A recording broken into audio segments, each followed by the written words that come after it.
Okay, I think we're ready to get started. Welcome everyone, welcome to the Philadelphia Liberation Center. My name is Jennifer Ponce de Leon, and I am thrilled to welcome Dr. Ken Hammond to the Philadelphia Liberation Center.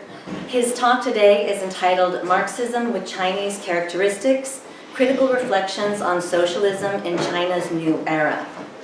Dr. Hammond is a historian specializing in the history of China.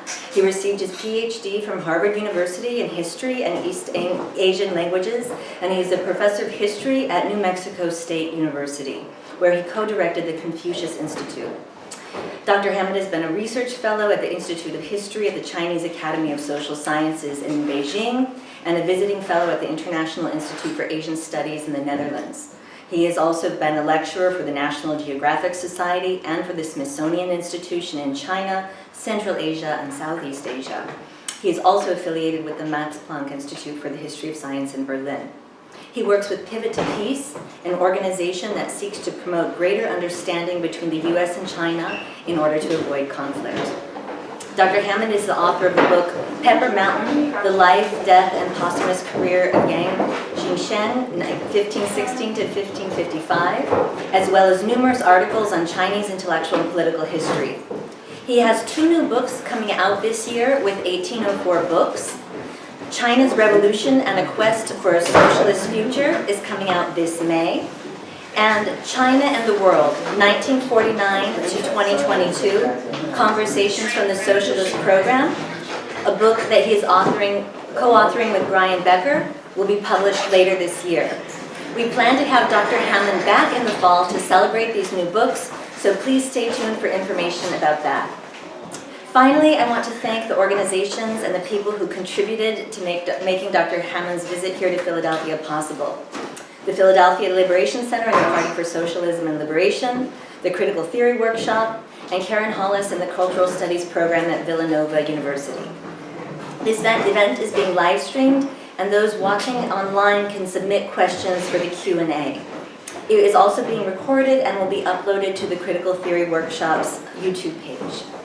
Now, before Dr. Hammond's talk, Ning is going to briefly speak about the struggle currently going on here in Philadelphia's Chinatown.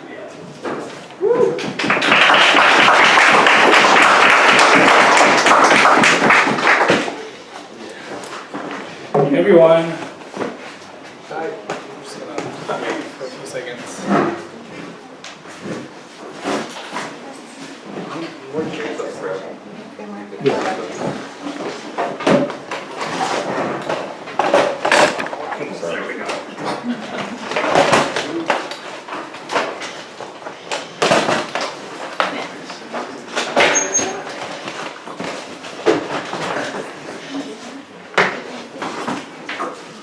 Don't be afraid. Come on up front if you want.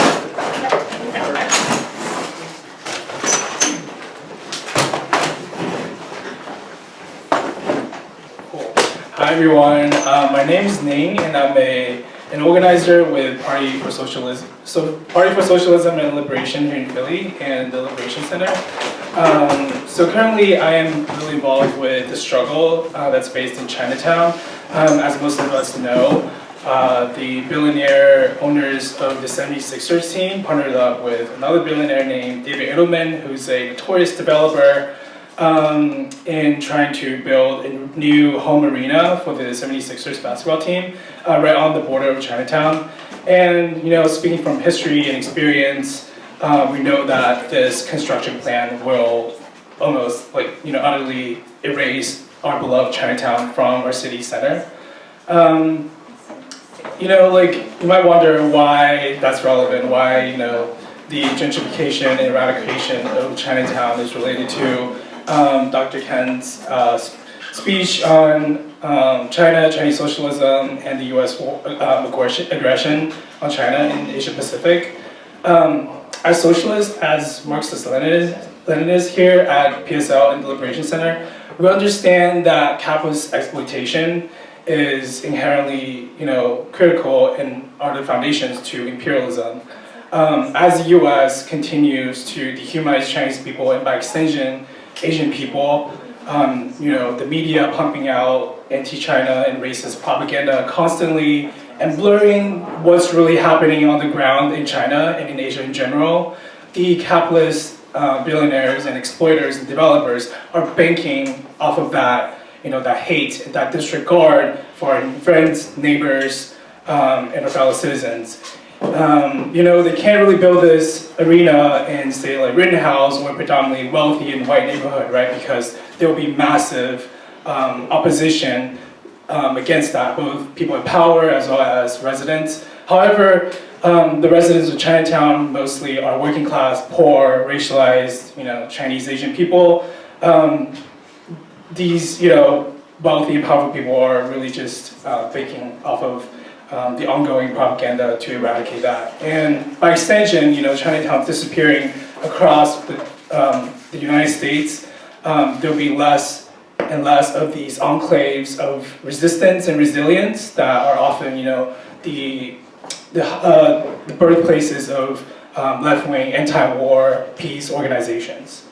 Okay, I'm gonna give the microphone back to Dr. Hammond so he can start his presentation.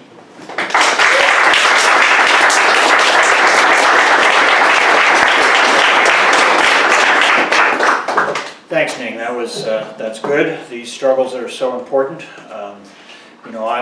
I'm out in New Mexico. We recently had a similar campaign up in Albuquerque of trying to build a new stadium in a working class neighborhood, and we're fortunately successful in getting a bond voted down for that, which kind of scuttled that whole project. So at least,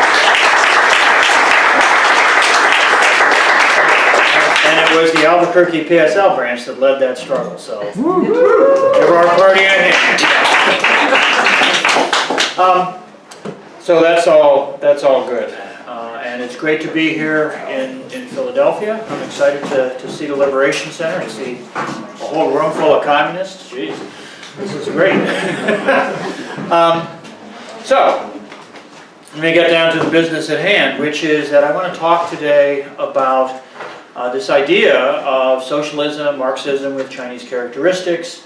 And as we say it today in dealing with China, it's socialism with Chinese characteristics for the new era. When Xi Jinping gave his report to the 20th Party Congress last November, that was the phrase with which he opened his comments. A report to the 20th Party Congress is a very particular kind of literary production, and it isn't necessarily immediately transparent to a wider audience, because it's more like a conversation among friends who have their own kind of vocabulary or lexicon of familiar terminology.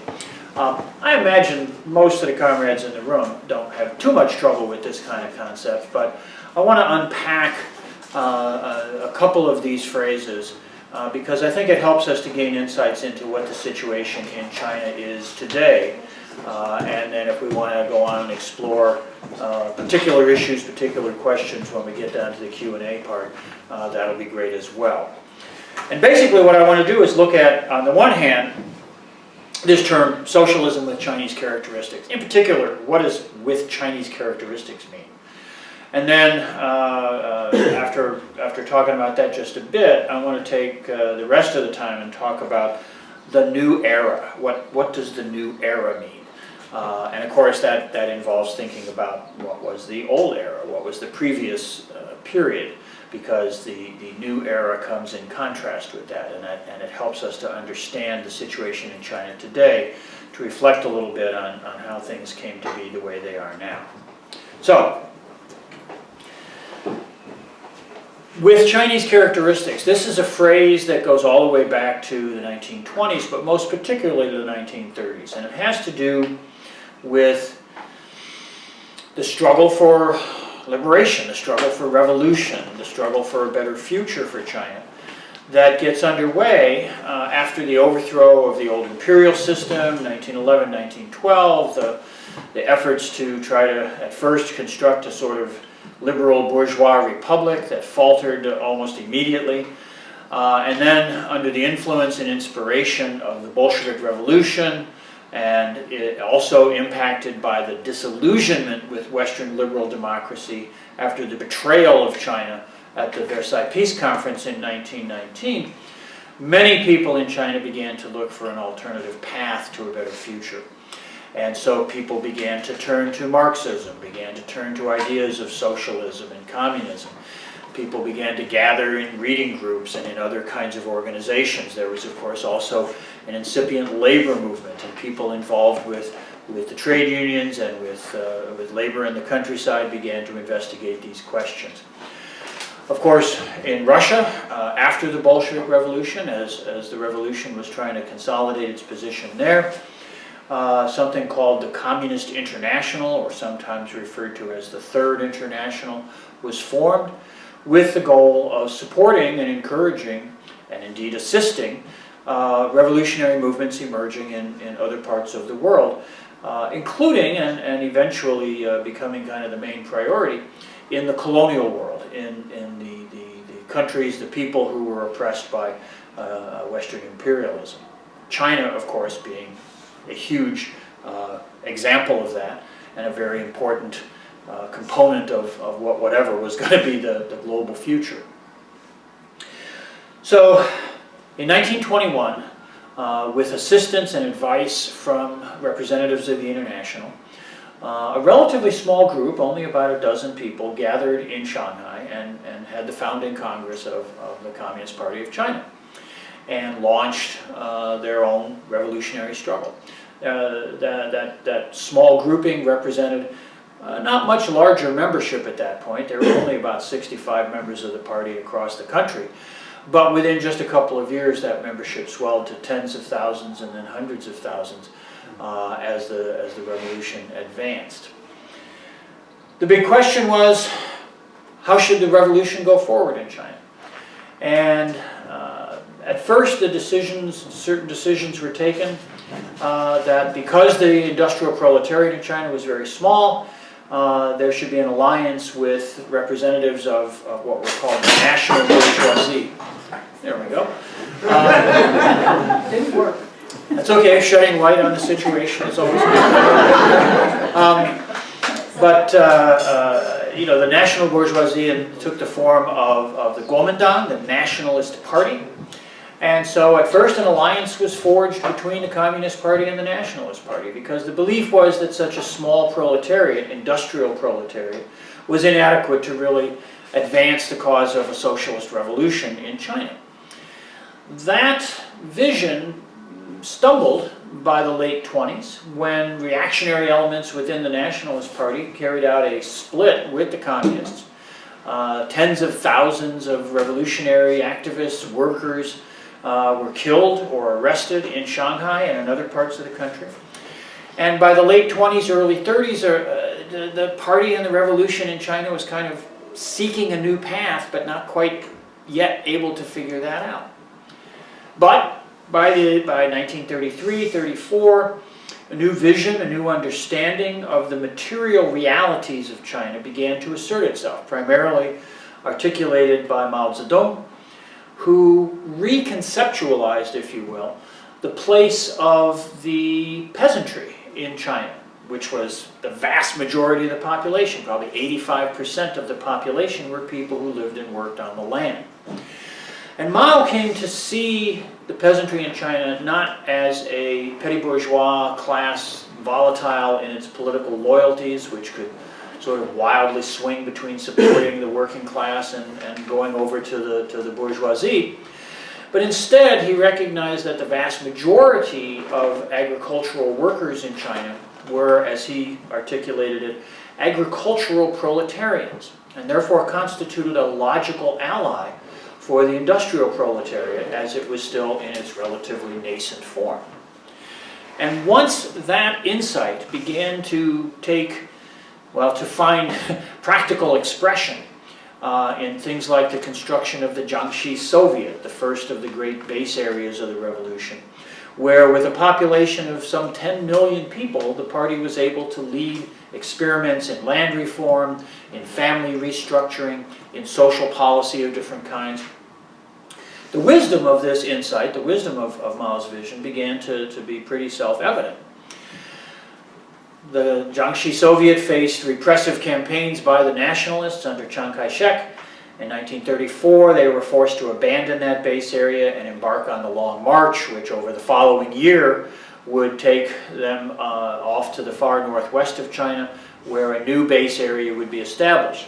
But very early in that process, in January of 1935, at what's called the Zunyi Conference, the political perspective of Mao Zedong was formally recognized by the party, and he becomes, in effect, the practical leader of the CPC. He doesn't literally become elected as chairman until 1945, but from the Zunyi Conference on, Mao's insights, Mao's perspective, Mao's political orientation becomes the guiding force for the revolution. And of course, that eventually will result in the triumph of that revolutionary struggle. That requires first defeating Japanese imperialism in the war from 1937 to 45, and then defeating the Kuomintang reactionaries between 1945 and 1949. But by that point, Mao's insights, Mao's strategy proved to be successful, and the People's Republic comes to be established in 1949. Along the way, Mao not only has articulated a different analysis of Chinese society, but also has begun to adapt Marxism to the Chinese philosophical environment. During the Yan'an period, he writes major essays like On Practice and On Contradiction. He also gives the lectures at the Yan'an Forum on Art and Literature, exploring ways in which, as he puts it, the universal truths of Marxism-Leninism can be adapted to the concrete realities of Chinese experience and Chinese society. So this is sort of the first great iteration of this idea of socialism or Marxism with Chinese characteristics, recognizing that historical materialism it's not a blueprint, it's not a template, it's not a schematic or a wiring diagram. It is a methodology of analysis and a mode of thinking, which then, interacts dialectically with practice. So you have theory and practice, and theory and practice. And that has to be grounded not in an abstraction of what capitalism is or what feudalism was or what socialism might be, but in the material realities that are faced by the revolutionary struggle. Okay? And as I say, both those philosophical insights and the practical experience of recognizing the class nature of Chinese society, the role of agricultural proletarians and industrial proletarians, this strategy proves to be successful, and in 1949 the People's Republic is established.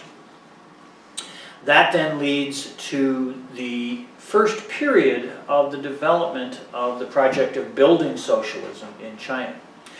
So when we think about Xi Jinping talking about what he calls the new era, the previous era really begins with this first phase of developing socialism in China, what we might think of as certainly the period of Mao's leadership from 1949 until his death in 1976. And this was a turbulent path. There were deep divisions of thought within the Communist Party.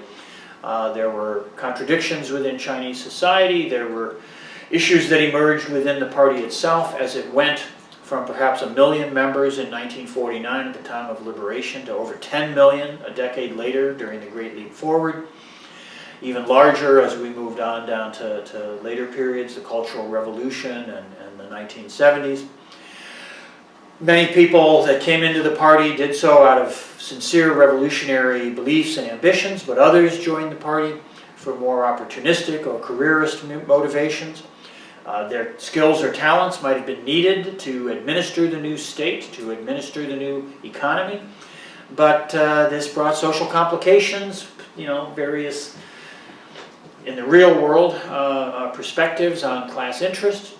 And then, as I say, this was a very turbulent period. It was a period of what's sometimes called the struggle between two lines, where some people had a vision, particularly those centered around Mao Zedong, a vision of advancing the revolution, advancing socialist construction through mass mobilization, releasing the creative, innovative potential of the workers, of the people, while others viewed the process of socialist development as so challenging and so complex that they prioritized what might be called expertise. The contrast was often articulated as Reds versus experts. But the idea of what they often referred to as a more pragmatic approach, saying that the tasks at hand were so important and so sophisticated that those who had the technical knowledge and skills and talents to guide this process should really be allowed to do so, and the masses of people should basically get along with the program, you know. And these contrasting models of development played themselves out in various ways, through the collectivization process in the 50s, through the process of nationalizing industry in the 50s, through the challenges of the Great Leap Forward, where the issues of bureaucratization led to deep contradictions and problems. And then as those began to be resolved in the early 60s, new issues emerged within the party that led to the Cultural Revolution, a great struggle to bring the party back into a more responsible and dynamic relationship with the masses, which ran into its own problems and contradictions, reaching, in many views, a high tide with the establishment of the Shanghai Commune in February of 1967, which then was transcended by efforts to restore a new, more revolutionary, more reinvigorated model of party leadership with what were called the revolutionary committees, which became the new sort of organizational mode across much of the country. After the 9th Party Congress in 1969, the struggles over the future of the revolution and the path of socialist development largely returned to internal struggles within the party itself, and the period of mass mobilization and mass engagement with the questions of the Cultural Revolution began to recede. Those struggles went on through the 70s. This was also, of course, the period where China begins to open up to the West. The development that had taken place up to the early 1970s had brought about great changes in China, great enhancement of the living conditions, the livelihood of the Chinese people, improvements in housing, healthcare, education, all kinds of things. But China still faced serious challenges in terms of its economic development and modernization. And the opening to the United States created new conditions which were also shaped by antagonisms that had emerged between the Chinese Revolution and the experience of the Soviet Union, who had been close allies in the 50s, but what's called the Sino-Soviet split deepened through the 60s. A very, very complicated political terrain. 1972, of course, very famously, President Nixon goes to China. The Shanghai Communique is signed, in which the United States recognizes that people on both sides of the Taiwan Strait agree there's only one China and Taiwan is part of China, a position which has been the formal and remains the formal position of the American government, even as we do everything possible to provoke China by trying to split Taiwan away today. We can talk about that more later. But this launches the beginnings of a new period in China. It's still playing out contradictions of the struggle between two lines, but now China is able to start attracting foreign investment. Not initially from the United States, that doesn't really get underway until the 80s, but Japan starts to put money starts to come in via Hong Kong, and this allows China to start new phases or new stages of economic investment and development. But the real shift, the real change takes place after 1976. 76 is a hugely traumatic year in China. Zhou Enlai, a great revolutionary who had been the prime minister since the founding of the People's Republic, dies in January. In April, there's a commemorative expression of affection for Premier Zhou, centered in Tiananmen. That gets condemned initially as a counter-revolutionary act, but eventually is seen as a popular expression of support for Zhou Enlai. In July, Zhu De, the founder of the Red Army, dies. Later in July, there's a massive earthquake at a city called Tangshan, seen by many as a sort of augury of trouble ahead. And on September 9th, Chairman Mao himself goes to meet Comrade Marx. And how it's often articulated. That leads very quickly to a shift in the political center. The supporters of the struggles against bureaucratization and the emergence of bourgeois right, as it is called, often referred to as the Gang of Four, Jiang Qing, Yao Yinyuan, Jiang Chunqiao, and Wang Hongwen, are arrested, and the party begins to move in a new direction. Leaders like Deng Xiaoping, who had had a very up and down career, to say the least, emerge as sort of the new center and launch what comes to be known as the period of reform and opening to the outside. And that is the period, in many ways, in which we still remain, although there is, I will argue, a distinction between the period of the 80s, the 90s, and the first decade of this century, and what Xi Jinping calls the new era, the period really that we are in right now. So let me shift and talk about that distinction and what that's all about. Beginning in, well, really in 78, 79, but especially accelerating as we move into the 80s, China embarks upon what I sometimes call a path of risky business. And this is the idea of using the mechanisms of the market to develop the productive economy. 1979, 30 years after liberation, China had achieved great things, as I've said, in terms of improving the lives of the people, raising the material standards of living, extending life expectancy, reducing infant mortality, developing infrastructure, all across the board, education, housing, all these kinds of things were much, much better by 1979 than they had been. There's sometimes today a kind of sense that those first 30 years were just such a problem. But really, the economy grew between 3.5% and 4% every year, steady progress. But in 1979, China still remained a country, a relatively poor country.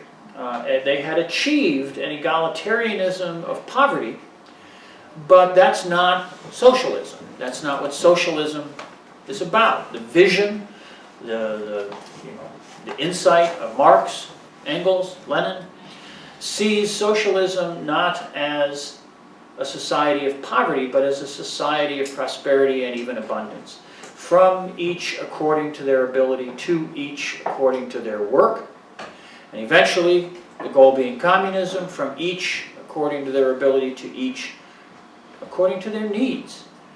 Well, you can't do that unless you have a sufficiency and an abundance of the real needs, not the phony, churned up, commercialized market needs of advertising and all that, a new cell phone every 6 months or something, but the real human needs to allow each and every individual to fully develop themselves to their greatest potential. The vision, again, that Marx and Engels articulate and has been at the heart of our project, our revolutionary struggle forever. So the new leadership, they decided that this would be the path, that they would use markets to develop the economy. They looked back to the way that Marx and Engels had described the rise of the bourgeois economy in the manifesto, recognizing the incredible power of capitalism to develop production. Not in a way that was attuned to meeting the social needs of the mass of people, but to generate vast amounts of wealth. They looked back to the precedent of the new economic policies that Lenin put in place after the struggles and the destruction of the Civil War and the emergence of the Soviet Union. A process, again, of opening up to market mechanisms to get the economy jump-started and underway. Now, of course, that experience lasted only a few years and set the stage for the processes of industrialization that were pursued in the rest of the Soviet experience. But in looking at these precedents and in thinking about how to achieve a degree of material prosperity that would create the conditions for socialist distribution at some point in the future, not right down the road, but at some point in the future, this was the venture upon which they embarked. And it has been, in some ways, an incredibly successful venture. There's no question that the Chinese economy, if we look at measures like gross domestic product, expanded through the 80s, the 90s, the first decade of this century. For 20 years it grew at more than 10% a year, a remarkable rate of economic development. But that has come at tremendous costs. And what's important, I think, to try to understand is that it was understood. The decision makers who chose to embark upon this path, I believe, recognized that there were going to be risks, there were going to be contradictions, there were going to be challenges along the way. Deng Xiaoping very famously said, you know, to get rich is glorious, but some people are going to get rich first. And that set the stage for what has been a complicated and contradictory process. They understood, I believe, that this would lead to inequality. And inequality has expanded tremendously in China. It was a much more egalitarian society in 1979 than it is today. They understood it would lead to corruption, as the loosening of a planned economy gave rise to opportunities for people in positions of authority in the party, in the government, eventually those who could control private capital, to abuse those positions, to abuse that power, to enrich themselves, to enhance their own positions. I don't think they understood quite as clearly as we certainly do now in retrospect, that it was also going to lead to tremendous contradictions in the environment. It was going to lead to pollution of the air, the water, the soil, which would have a negative impact on the lives of people.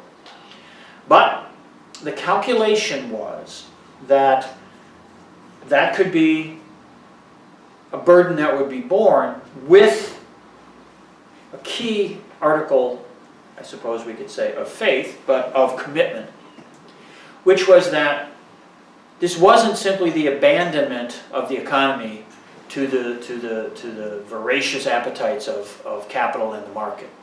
Because China had a communist party. China had a socialist state. China had a legal system and largely a cultural system that was going to sustain the people through this process of development. So what was critical to this was to maintain the central role of the Communist Party as a Marxist-Leninist party, as a party committed to the eventual implementation of socialist distribution and the continuation of the path towards a socialist and communist future. That led to contradictions. There's a phrase in Chinese about crossing the river by feeling the rocks, because this was a venture that was an adventure that, or an experiment, if you will, that was very challenging. And you know, there wasn't a blueprint. There weren't clear guidelines on how to go forward. In the 1980s, there were great debates within the party about how much the market should be allowed to do, about price regulation, for example. Should prices just be thrown open, what's sometimes called shock therapy? And China managed to avoid going down that path, but there were many in the party who advocated strongly for that, including figures like Hu Yaobang and Zhao Ziyang. Right?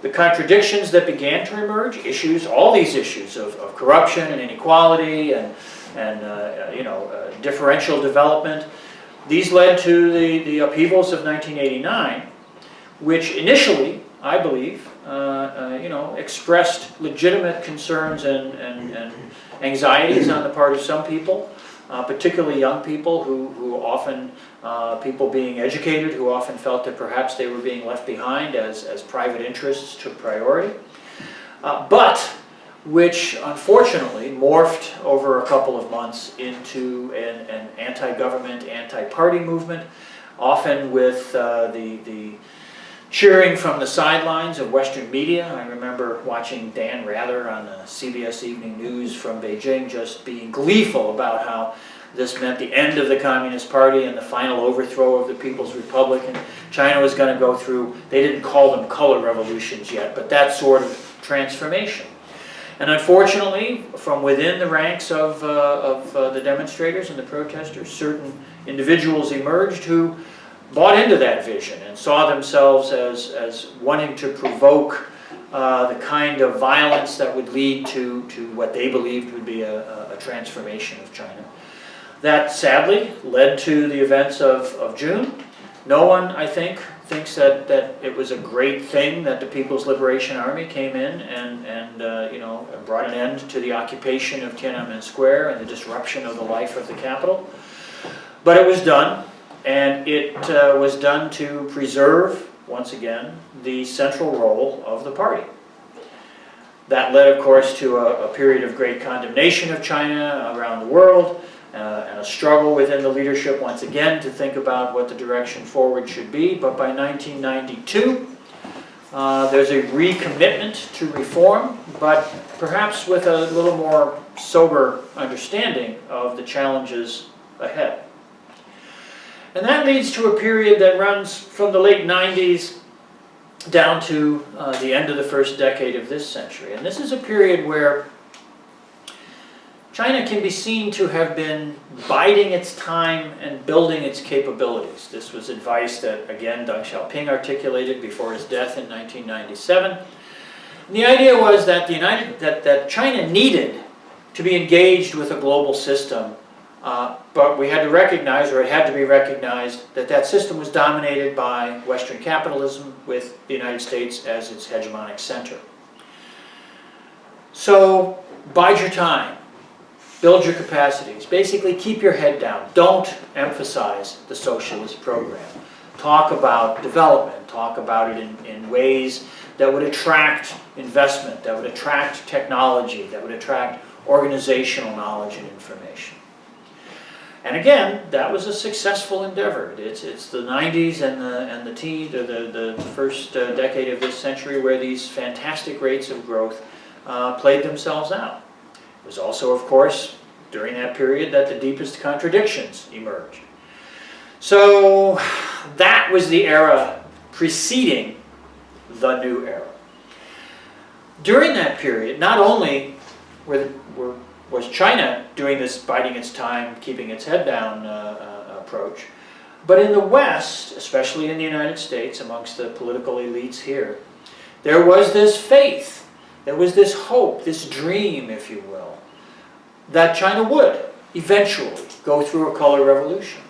That, as I remember reading article after article, that economic liberalization would inevitably lead to political liberalization, and there would be a change, a fundamental change in China.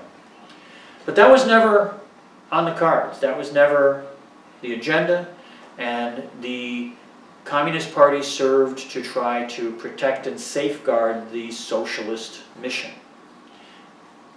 Difficult job, and a process which is still very much in play today.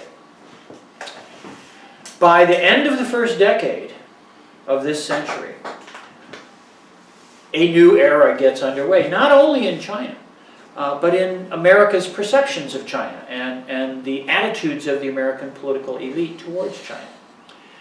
And I think one of the triggers for that was the global crisis of 2008.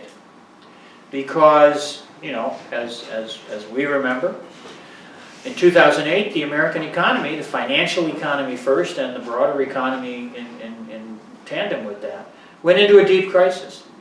Banks collapsed. The federal government took workers' money and paid off the losers. The concept of a moral hazard went right out the window the first day. And, the bailouts followed one after another. Millions of people lost their jobs. Millions of people lost their homes. Homelessness, which was already a deep crisis, expanded tremendously. Unemployment became a huge problem. It was a terrible crisis, not just in the United States, but in Western Europe and other parts of the capitalist world. And in China, 20 million people lost their jobs because demand for Chinese products in the export markets evaporated. American workers couldn't buy all those things that they went out to get at Walmart because they lost their jobs and their homes and they were scrambling to simply get by. So demand evaporated, and so workers got laid off. 20 million workers. But the experience of those workers was very different from that of people who were laid off here in the United States, because China has a socialist core that took care of them. What's called the household registration system, the hukou system, means that everybody in China has a household registration. And there's contradictions in the hukou system. It's, you know, it's been a source of friction, and there have been issues about people from the countryside working in the cities that have led to various kinds of social problems and challenges. And some solutions have been worked out in particular contexts, but it's still a contentious system. But it meant that people who were laid off could go back to their villages and have housing and have health care and have educational opportunities for their children. Not at the level of the cities, not, you know, maybe at world-class standards or something like that. But they weren't simply abandoned. They weren't thrown on the, you know, the tender mercies of the marketplace. And over the following year or so, as the leadership worked in part to direct the economy a little more towards domestic consumption and away from such a great reliance on export, most of those people wound up either getting back the jobs from which they had been laid off or finding new opportunities for employment. It wasn't great. It wasn't, you know, a free ride or something like that. But people were taken care of in ways that contrasted tremendously with the experience here in the West. And I think some American leaders, some American politicians began to understand that China was not going to change its colors. China was not going to get rid of a system which could do that. In 2011, President Obama, nice liberal Democrat, announces the pivot to Asia, the redeployment of American military assets directed towards the containment of China, to trying to constrain China's future development. In November of 2011, Secretary of State Hillary Clinton, another good liberal, publishes an article in which she calls for a new American Pacific century. Right? The idea that the United States needs to be the dominant power in the Pacific, which is really just a stand-in for controlling and dominating China. So American political elites launched a new era of their own. And the following year, 2012, sees the election of Xi Jinping to the leading positions in China. And of course, he remains in those positions today. And I don't want to, you know, just get up here and sing Xi Jinping's praises. He's, you know, a politician like others, and he is a revolutionary and a Marxist, I believe. And he has done some very good things, but you know, nobody's perfect, and I don't want to suggest that everything he has done is great or that he's completely capable of flawless leadership. But if we look at what has gone on in China over the last decade plus, we can see that very, very clear efforts are being made to address some of the contradictions that have emerged in the course of reform. One of the first things Xi Jinping got involved with was an anti-corruption campaign, which continues to the present, trying to bring people in the state and the party into compliance, trying to make them take responsibility for their actions, trying to curtail the kinds of abuses that had been the source of a lot of anger on the part of ordinary people. That doesn't mean corruption has gone away. It doesn't mean corruption has been eliminated in China, but it does mean that clear efforts are underway, and I think have been to some extent successful, to reduce it, to limit it, to try to bring it at least under some kind of control. The same is true with questions of inequality. Certainly there is significant inequality in China now, but on the one hand, people at the bottom of the economic hierarchy today are probably a little better off than the average was 30 or 40 years ago. And China has put tremendous resources into trying to eliminate absolute poverty, at least as defined by the United Nations. That doesn't mean that there's no more poverty in China. I don't think any of us would embrace that idea, but it does mean that the base, the bottom line has been raised. The standards set in the global community, if you will, for absolute poverty have pretty much been breached. You know, that people, hundreds of millions of people in China have seen their livelihoods be enhanced and improved. There's still work to be done, but that is a very clear reality. The environment, you know, this is an area where I remember living in Beijing in an apartment complex over on the northwest side of the city in 2008. And there were days when you couldn't see the ground. I lived on the 25th floor. There were days you couldn't see the ground. The pollution, the haze, the smog was so thick that, it was unbelievable. That's not so much the case anymore, for a variety of reasons. China still faces serious environmental contradictions, but they're trying to move away from the dependence on coal. And perhaps most importantly, China is the leading country in the world for the production and consumption of alternative energy, wind energy, solar energy, hydropower, a component of nuclear energy as well, which I'm not particularly happy about, but it's there. And they are investing tremendously in these alternative energy technologies. They make the best and cheapest solar panels in the world, but of course we can't have them in America because of tariffs and decoupling. So, you know, we prioritize demonizing China and decoupling from China over trying to save the planet. I mean, it's pathetic, but that's the realities with which we have to deal.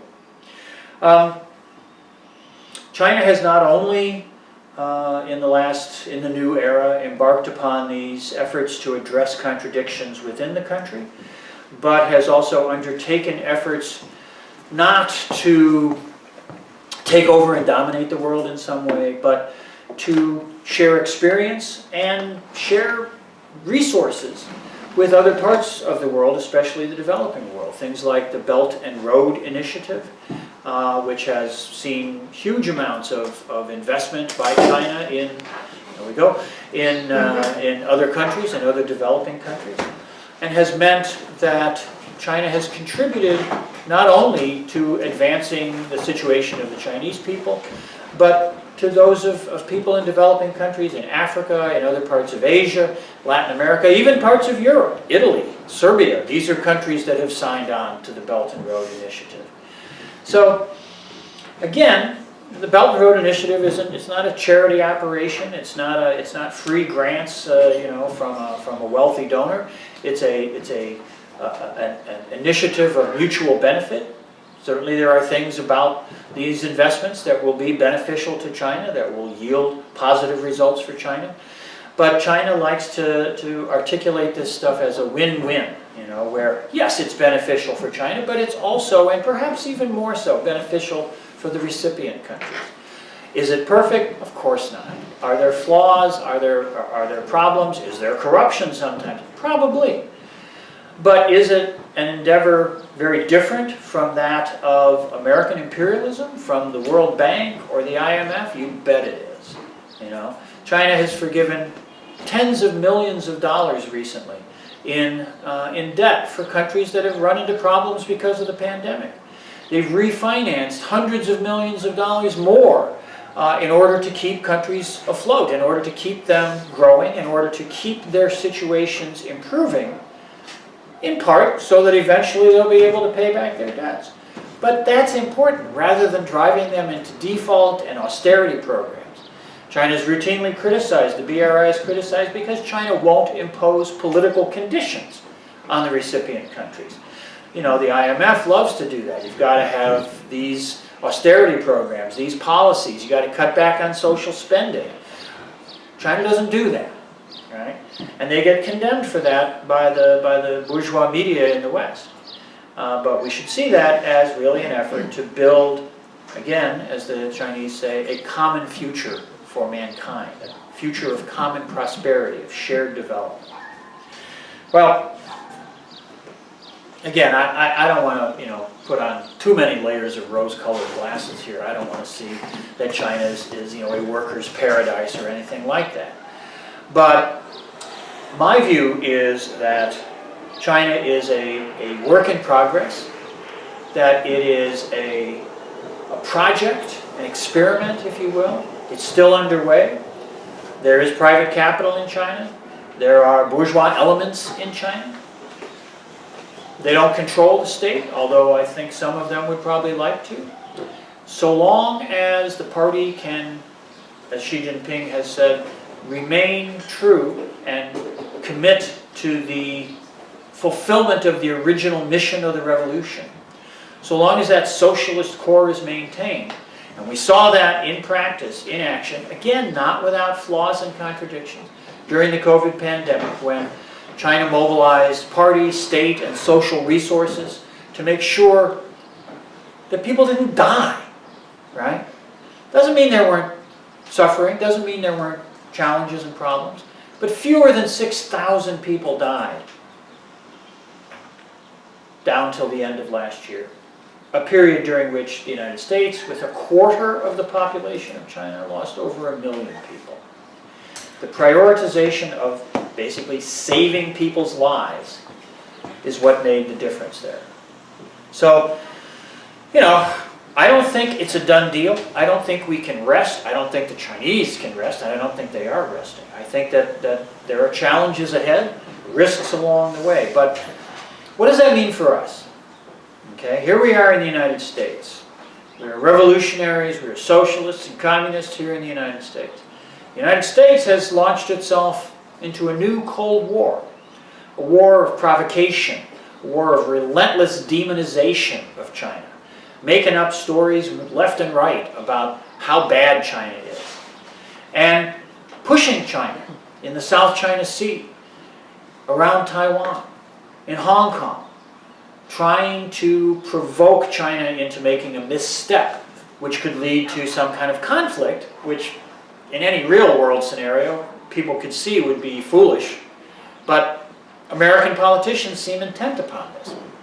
I think largely because, no surprise, they're not capable of understanding the complexities of the real world.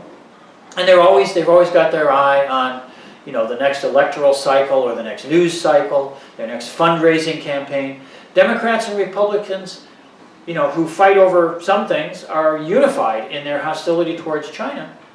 And if they compete, it's only to say who can be more anti-China. I'm more anti-China than you. The pathetic spectacle of the spy balloon, only revealed how out of control this is. What a delusional world these politicians live in, right? That's a super challenge for us, because these suckers may be delusional, but they also control the strongest military in the world, right? So, what is our mission? Here we are, Party for Socialism and Liberation. We're revolutionaries. We have a vision of change, making a more just and equitable world in which those who produce wealth share in its distribution. When we think about China, the political work in which I'm primarily engaged, what is our number one task? Fight American imperialism. Right?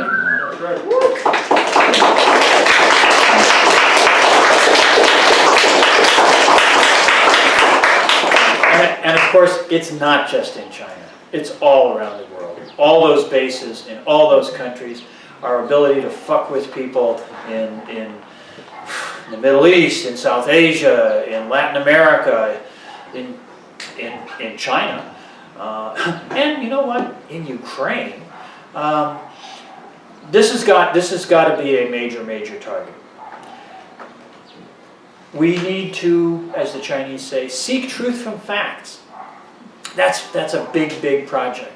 To be able to talk to people, to educate ourselves, to work in our communities, to work in our class, to raise consciousness, as we used to say, to bring knowledge and information about what's going on out in the world, about what's happening in China. This is a huge challenge.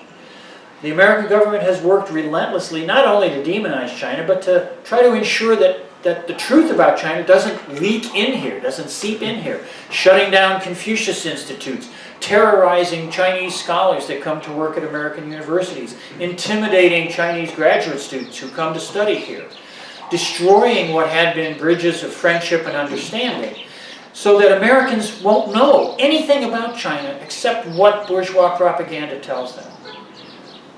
We're a cohort that has to fight against that. We have to educate ourselves about that. We need to, however, maintain a position of what I call critical support. As I say, we don't see China as perfect. We don't see China as a worker's paradise. And we don't want to subject ourselves or make ourselves vulnerable to being simply dismissed as apologists or somehow starry-eyed or delusional about China itself. We need to, when we talk about China, we have to be ready to talk about the problems and the contradictions. We're historical materialists. We're not idealists, right? We don't wish it to be. We work, we fight to make it be different. And finally, the ultimate goal of all of that is our struggle for a socialist America, our struggle for a future here. We have our socialist reconstruction that we're working towards, and all of these things weave together. Fighting American imperialism, seeking truth from facts, critical support, the struggle for socialism in America. This is one struggle, many fronts. And I'll leave you with that. Thank you.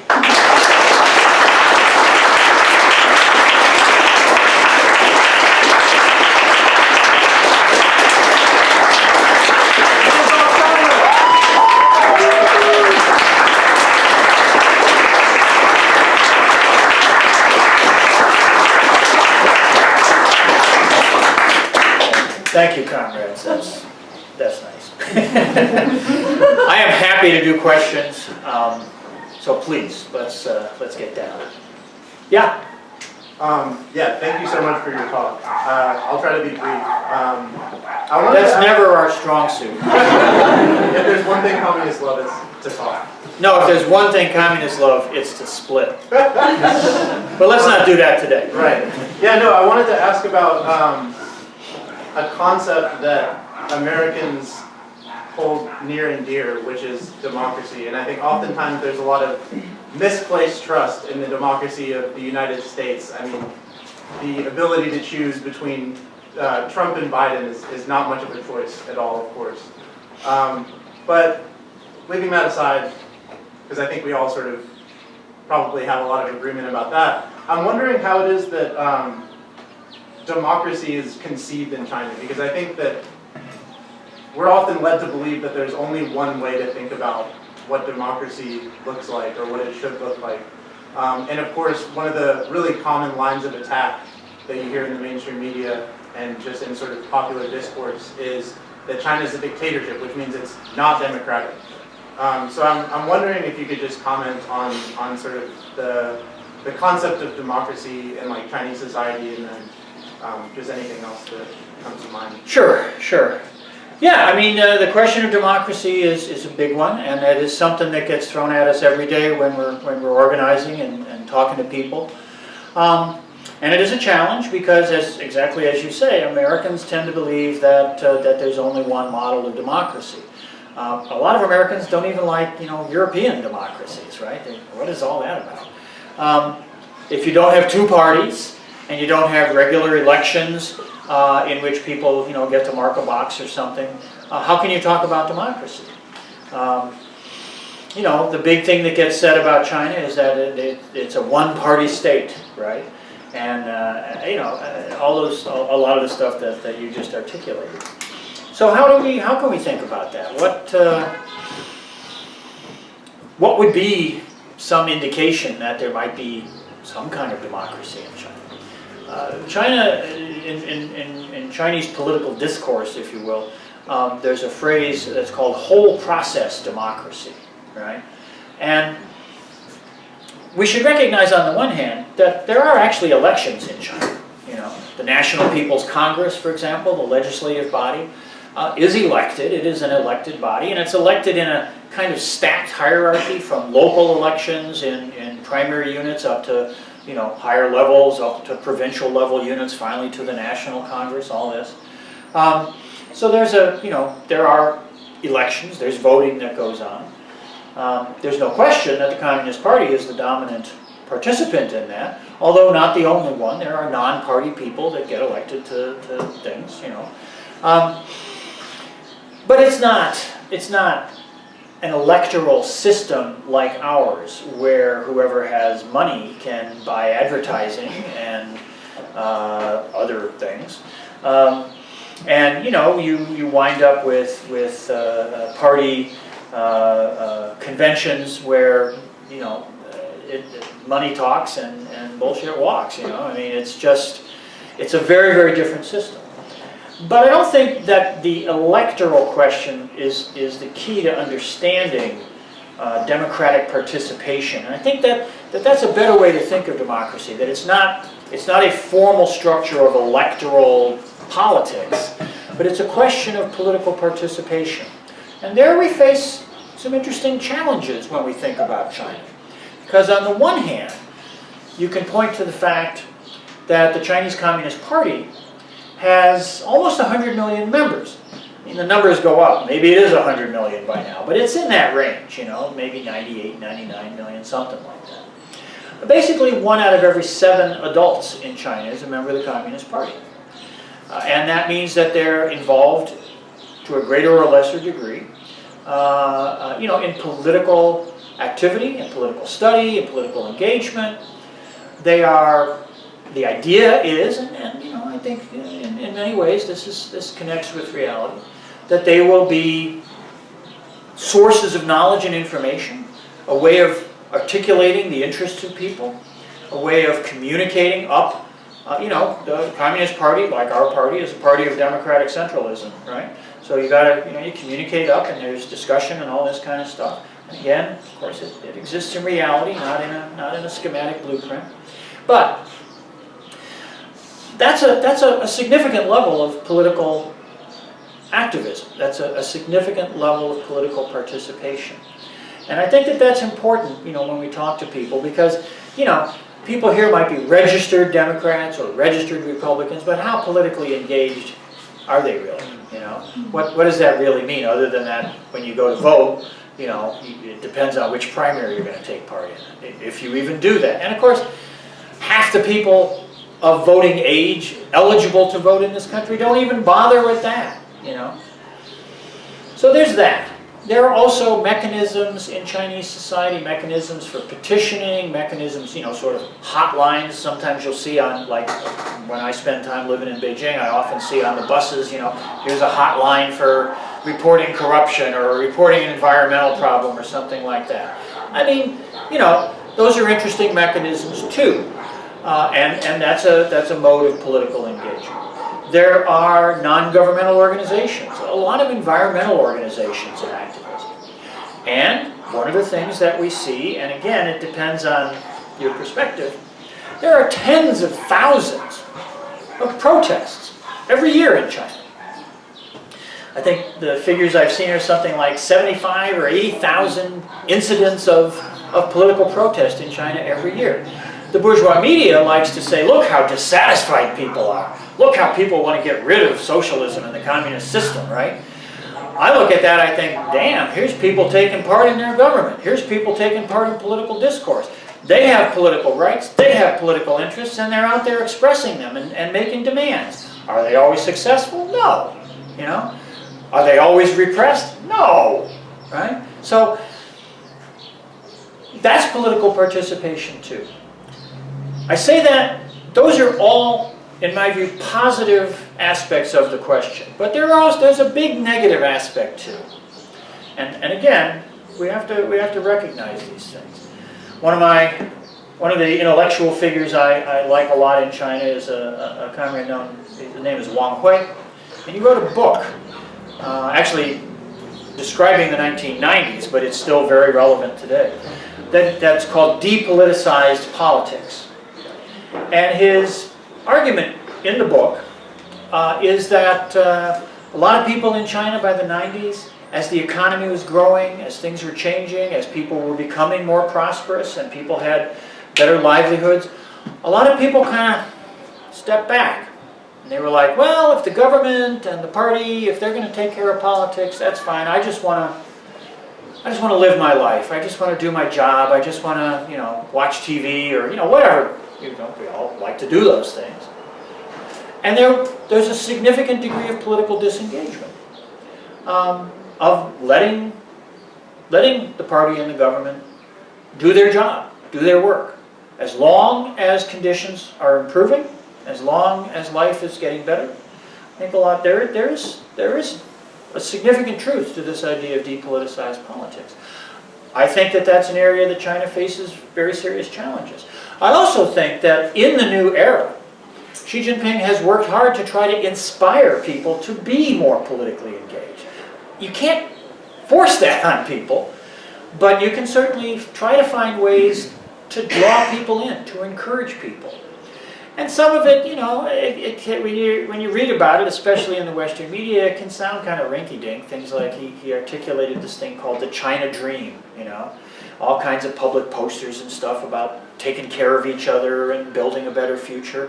And, you know, it's fine to be cynical and dismissive of that. But, you know, it's not a bad vision. And trying to encourage that, trying to encourage political engagement, I think that's a big project, but I think it's imperative because we want a political society. We want to build a political society of engagement here. The cynicism and passivity that's so endemic in American society, the belief that, yeah, all this sucks, but what can you do about it? You know, that's the huge challenge we face every day as revolutionary organizers, right?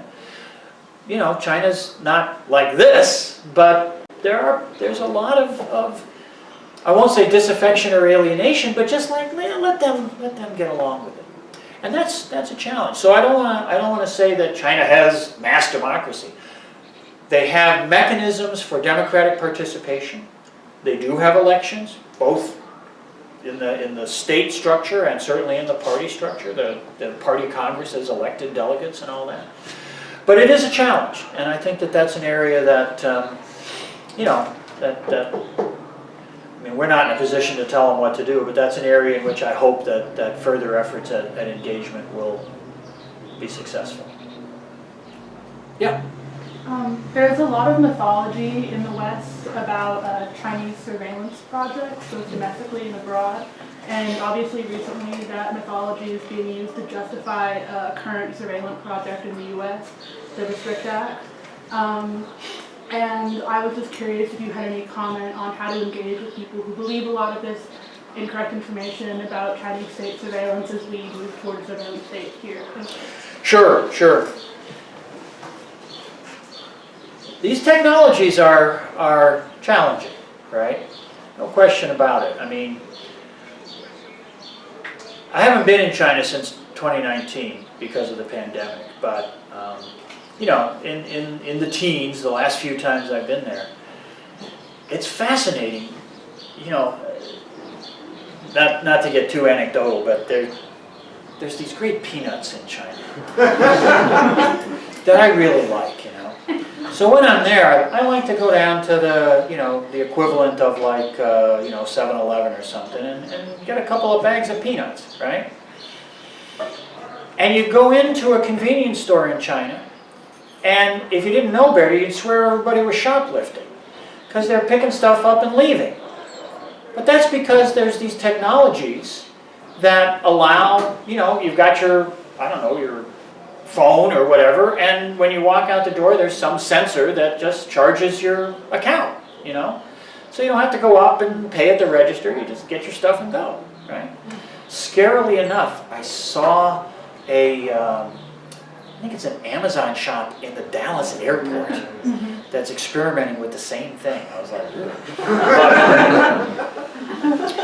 but you know, so you know, these technologies in China, you know, facial recognition and you know the access to what's on your cell phone and everything, that's real. Those exist, and there's a lot of information that's sloshing around that can be extracted by, by these mechanisms, by these systems. What happens to that information? Where does that information go? Obviously, some of it is going to get put to uses in marketing and other things like that. The state, I'm sure, it's a socialist state.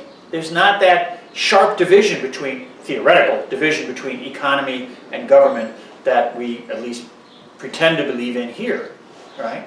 So the state has access to a lot of information about people. So it's going to come down in some ways to a question of what do we think about that state, right?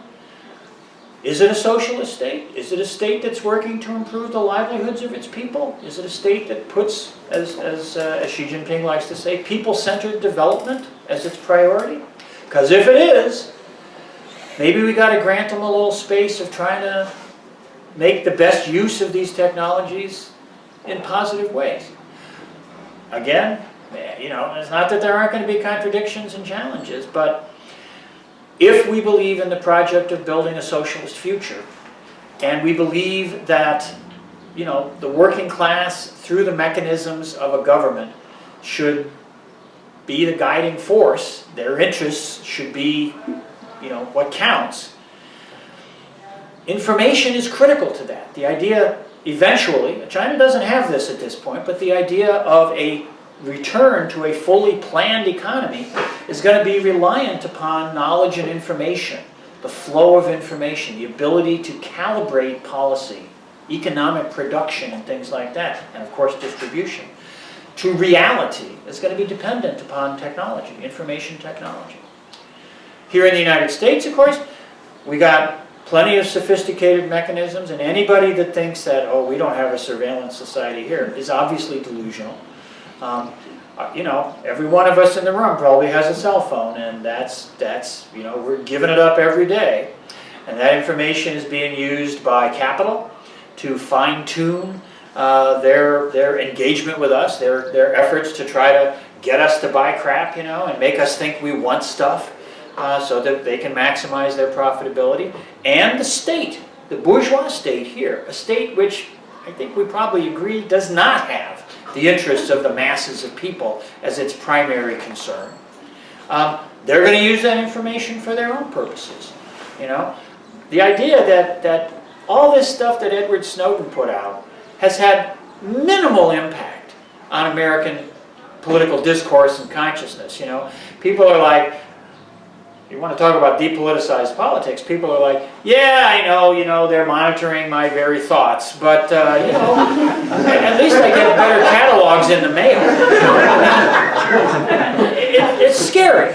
It's scary. I don't mean to minimize all that. I don't want to just turn it into humor, but, it's so scary that you kind of have to laugh at some point, So, we're not going to get rid of these technologies, but I think, again, we need to try to educate people to the dangers involved, to, if you will, we're all Marxists here, I trust, what's the class nature? Whose class interests are being served? And I think that's really the only way that that we can cope with that challenge. Yeah. Come at me, brother.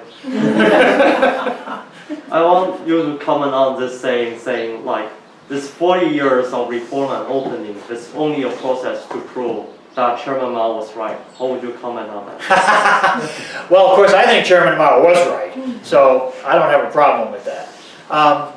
And that's why I think that this question of political re-engagement, of trying to draw the masses, literally, back into political, not just minimal engagement, but political dynamism, to make sure, if the key to this long-term project is the continued leadership of the party and its ability to redirect resources towards the interests of the people, the party has to stay true to that.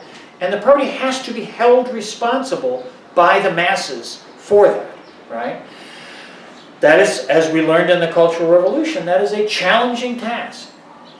But without a close link between the party and the masses, and this is our challenge too, I don't think we're worried about that right now, But, you know, down the road, those could be issues, right?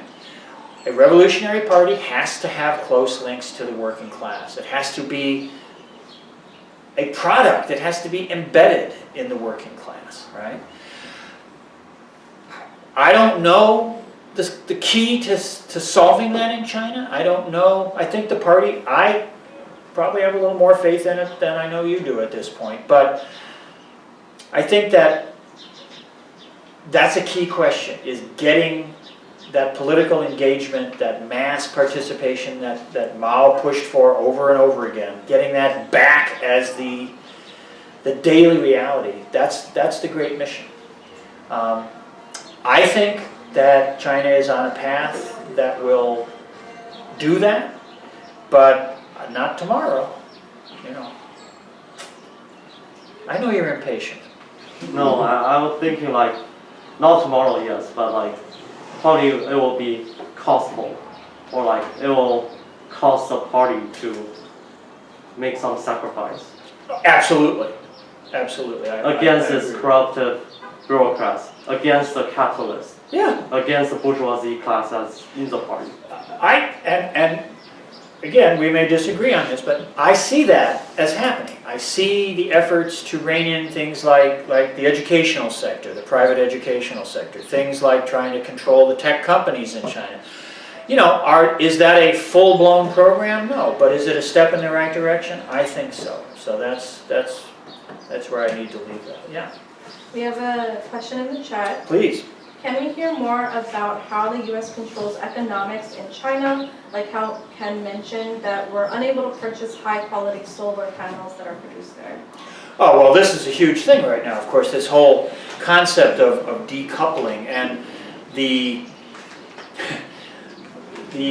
relentless invocation of this bugbear of national security, you know, that says that, you know, Huawei is gonna spy on us, you know, because they're gonna put you know, backdoor software in our telephones or in our 5G technologies and all that, as if you know, the United States doesn't already embed that in all the other phones that are out there. You know, I mean, the only reason they're worried about that is because we already do that, as is true with so many things.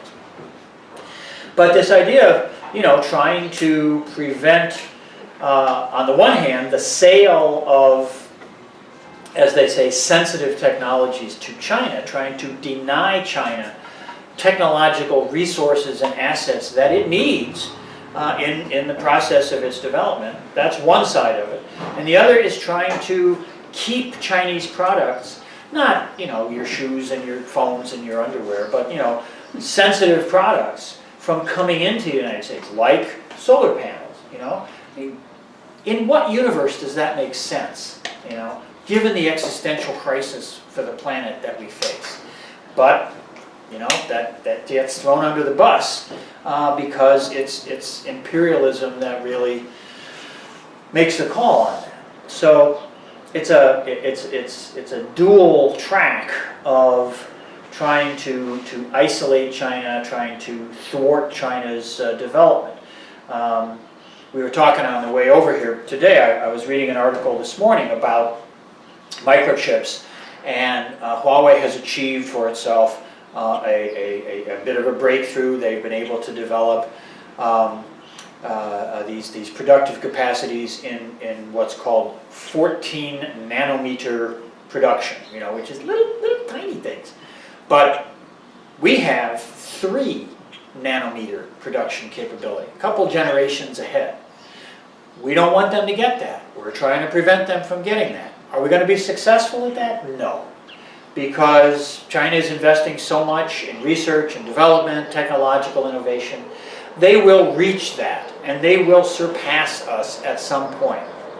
What we're doing now, what the American political and economic elites are doing now, is basically shooting ourselves in both feet for the future. Because we're not going to stop China's development. All we're doing is pissing them off. And so rather than, as Xi Jinping says, seeking a future of common prosperity, we're seeking to, you know, isolate America even further. You know, big, deep reconfigurations are taking place in the global economy. And, you know, the world is going to be different in the course of your lifetimes, certainly than it has been in mine, in ways that are going to see China play, once again, the kind of leading role in global affairs that they did for a long time until Western imperialism screwed them over in the 19th century. That's just happening, you know. The monopoly on modern productive technologies held by the West for a century and a half is over. And the cutting edge of development is moved on. So it's short-sighted, it's reckless, it's dangerous, but that's how American political elites especially think about the world. So the so-called decoupling, I think is very, it's short-sighted from the interests of the American people, because it hurts us, denying us access to technologies, whether it's 5G or 6G communications or solar panels or whatever. But that's part of the circumstances with which we have to contend. Yeah? So, I think you kind of started to answer my question earlier, but I was going to ask, you know, given that under the guidance of the Communist Party, China, you know, in the initial phase after the revolution, you know, kind of saw private capital disempowered, you know, you can conceive of like the socialist era, right? And then after reform and opening up, allowed more private capital accumulation. So my question would be is like, what, if any, sort of theoretical framework exists within the Communist Party for like how they would transition to whatever the next phase would be, which I think we kind of all envision would be sort of like a return to the initial post-revolutionary era, to see private capital disempowered again, and what that would look like, again, if there's any like theoretical framework or conversations that exist within the party for how that would happen. Yeah, boy, that is a really good question, and I'm afraid I don't have a really good answer for it.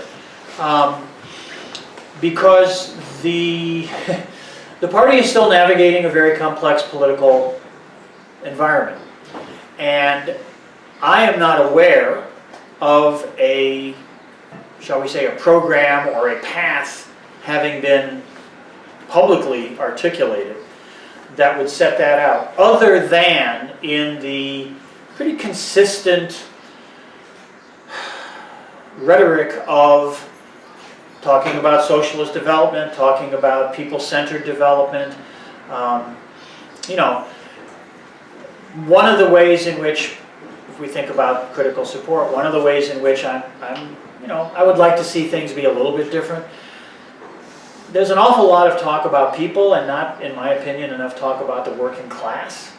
You know, the idea of class struggle, and partly that's, you know, a perhaps understandable but still uncomfortable sensibility of not wanting to freak these bourgeois elements out too much.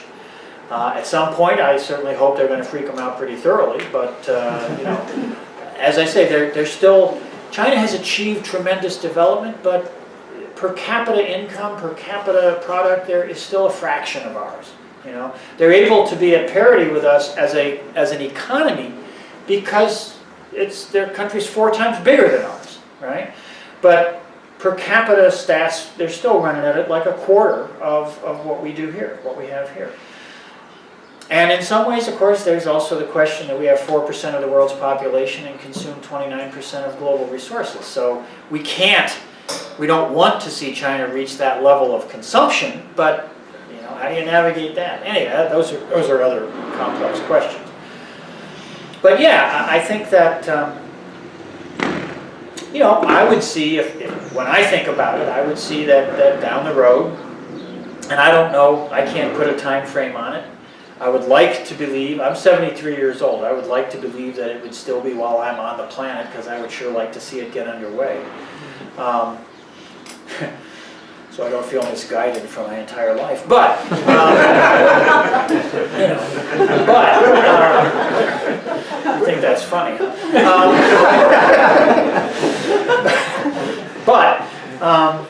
You know, I would think that as a greater degree of material prosperity is achieved, and as the opportunities for distribution, you know, can be realized, that there have already been efforts to, although I'm afraid they've largely been voluntary, to call upon successful private capital to reinvest, to put money into social services, into building schools or hospitals or whatever, to investing in green technologies and things like that. But that has been, so far, those have been calls basically for paying back. And of course, there are great traditions of that within Chinese society, of that sense of responsibility to the community, that sense of, again, we were talking about this on the way over, the longer historical perspective. So I would like to see that move from just, why don't you help us out here, to you're going to help us out here. And then to, we're gonna see some transformation of ownership. Keep an interest, but we're gonna see the state sector once again expand into some of these areas. That is going to be a long-term project. There's a long way to go in terms of development. There's a long way to go in terms even of within these market mechanisms of raising the bottom, But I think that it will have to be, and it can be, because of the centrality of the party and the power of the state. It'll be an incremental process. It's not going to be like flipping a light switch. And as I say, I think that there are indications of steps along that path already, trying to rein in various abuses and things. But it's a long road to hoe, and we're, they talk again in terms of the rhetoric and the discourse. They talk about being in the primary stage of socialism, the primary stage of socialism, let alone thinking about getting to communism, right? So it's a long and winding road, but I do, again, believe that they are on that road. Okay. Yeah? Professor, you're obviously a China scholar, but also you're like a long-time organizer within like the anti-war movement, right? Like you were a leader of the Students for Democratic Society at Kent in the 70s, and very clearly like the U.S. is due for a new anti-war movement led by the socialists. And so, there are a lot that are at stakes here, the same as it used to be in like the 60s, 70s, if not more. Can you comment on what is actually at stakes if we don't organize an anti-war movement, and if we fail to organize one?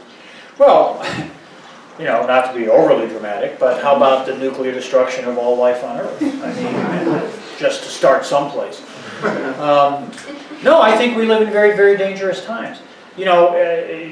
When I first became politically active, 1967, 68, American imperialism was on the defensive, right?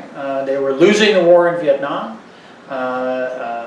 Allies in Europe, France certainly, but even Britain to some extent, were kind of turning away from what they saw as the rampant, out-of-control nature of American imperialism.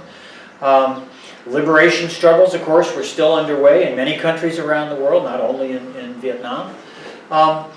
And so, we saw American imperialism as kind of on the defensive, and we saw American capitalism in a crisis, in a deepening crisis, the falling rate of profit, various gains that had been made by the working class, since the 1930s and certainly since the end of the Second World War.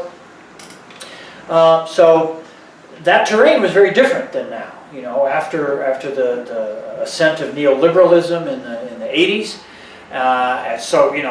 which has so totally converted bourgeois politics here that people who used to be seen as right-wing Republicans would now be mainstream Democrats.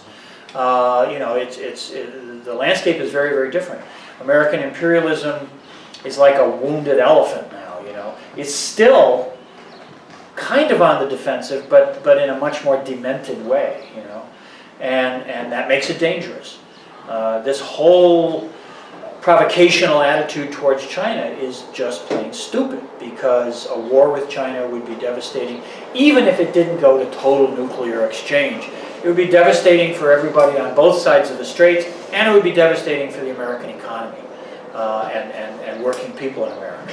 I don't understand how American corporate leaders could even think this was a good idea, because it would wipe them out as well, you know. It's just plain dumb, but politicians apparently are even dumber. So, you know, it's a very dangerous time.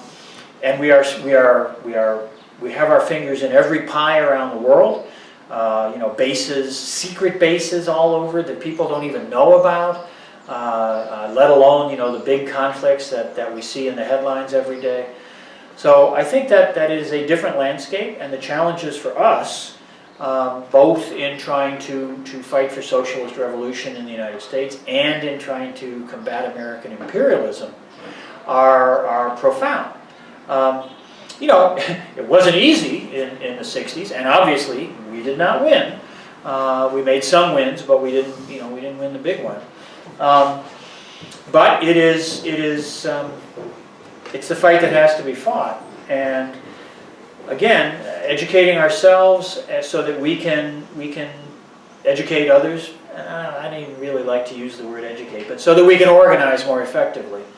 That's got to be one of our primary tasks. You know, building our party, building our individual ability to talk and organize and work.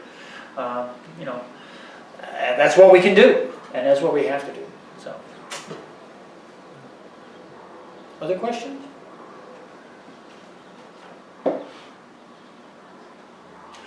Okay. Well, thank you for having me be here.